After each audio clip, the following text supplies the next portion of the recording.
નમસ્કાર, star India TV ન્યૂઝમાં આપનું હાર્દિક સ્વાગત છે। હું છું હેમલતા ત્રિવેદી। આપ જોઈ રહ્યા છો સ્ટાર ઇન્ડિયા ટીવી ન્યૂઝ। સત્યની વાતે સત્યની સાથે। જાલોદ તાલુકાના દાંતગઢ ગામે જંગલ ખાતાની જમીનમાં પશુઓ ચરાવવા માટે લાંચ લેતા 2 વ્યક્તિ ઝડપાયા।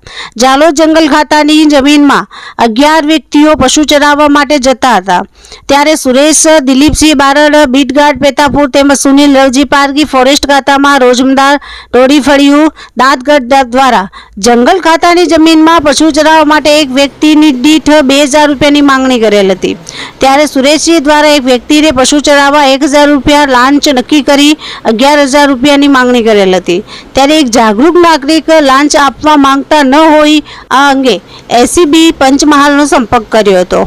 ફરિયાદીની ફરિયાદના આધારે એસીબી પોલીસ ઇન્સ્પેક્ટર કેવી ડિંડો દ્વારા સુપરવિઝન અધિકારી બીએમ પટેલના મદદનીશ નિયામક એસીબી પંચમહાલ એકમ ગોધરાના માર્ગદર્શન હેઠળ 26/9/2025ના રોજ ચટકું ગોઠવેલ હતું, તેમજ 11000 રૂપિયાની લાંચ મોબાઈલ ફોનથી રકમ સ્વીકાર્યાની હેતુલક્ષી વાતચીત કરી બંને આરોપીઓ સુરેશજી અને સુનિલભાઈને આ બંને એકબીજાના મેળાપીપળામાં રહી છટકા દરમિયાન પકડાઈ ગયેલ હતા।